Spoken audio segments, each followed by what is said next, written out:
மத்தேயு எழுதின சுவிசேஷம் 1வது அதிகாரம். ஆபிரகாமின் குமாரனாகிய தாவீதின் குமாரரான இயேசு கிறிஸ்துவினுடைய வம்ச வரலாறு. ஆபிரகாம் ஈசாக்கை பெற்றான். ஈசாக்கு யாக்கோபைப் பெற்றான். யாக்கோபு யூதாவையும் அவன் சகோதரரையும் பெற்றான். யூதா பாரேசையும் சேராவையும் தாமாரிடத்தில் பெற்றான். பாரேஸ் எஸ்ரோமைப் பெற்றான். எஸ்ரோம் ஆராமைப் பெற்றான். ஆராம் அமினதாபைப் பெற்றான். அமினதாப் நகசோனைப் பெற்றான். நகசோன் சல்மோனைப் பெற்றான். சல்மோன் போவாசை ராகாபினிடத்தில் பெற்றான். போவாஸ் ஓபேதை ரூத்தினிடத்தில் பெற்றான்.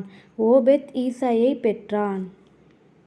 ஈசாய் தாவீது ராஜாவைப் பெற்றான். தாவீது ராஜா உரியாவின் மனைவியாயிருந்தவளிடத்தில் சாலமோனைப் பெற்றான்.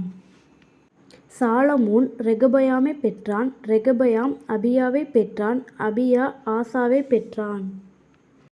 ஆசா யோசபாத்தைப் பெற்றான். யோசபாத் யோராமைப் பெற்றான். யோராம் உசியாவைப் பெற்றான். உசியா யோதாமைப் பெற்றான். யோதாம் ஆகாசைப் பெற்றான்.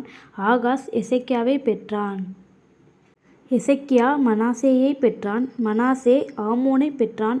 ஆமோன் யோசியாவைப் பெற்றான். பாபிலோனுக்கு சிறைப்பட்டு போகும் காலத்தில் யோசியா எகோனியாவையும் அவனுடைய சகோதரையும் பெற்றான்.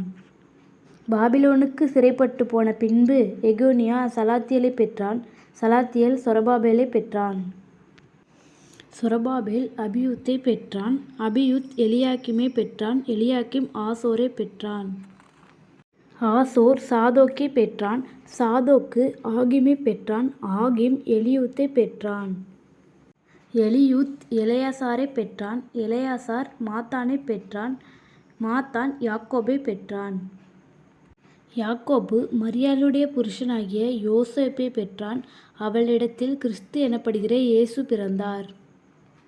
இவ்விதமாய் உண்டான தலைமுறைகள் எல்லாம் ஆபிரகாம் முதல் தாவீது வரைக்கும் 14 தலைமுறைகளும், தாவீது முதல் பாபிலோனுக்கு சிறைப்பட்டு போன காலம் வரைக்கும் 14 தலைமுறைகளும், பாபிலோனுக்கு சிறைப்பட்டு போன காலம் முதல் கிறிஸ்து வரைக்கும் 14 தலைமுறைகளும் ஆம்.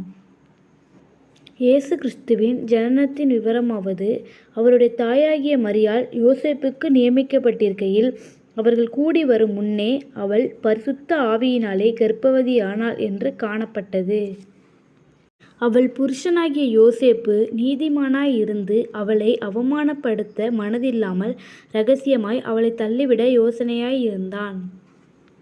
அவன் இப்படி சிந்தித்துக் கொண்டிருக்கையில் கர்த்தருடைய தூதன் சொப்பனத்தில் அவனுக்கு காணப்பட்டு, தாவீதின் குமாரனாகிய யோசேப்பே, உன் மனைவியாகிய மரியாளைச் சேர்த்து கொள்ள ஐயப்படாதே.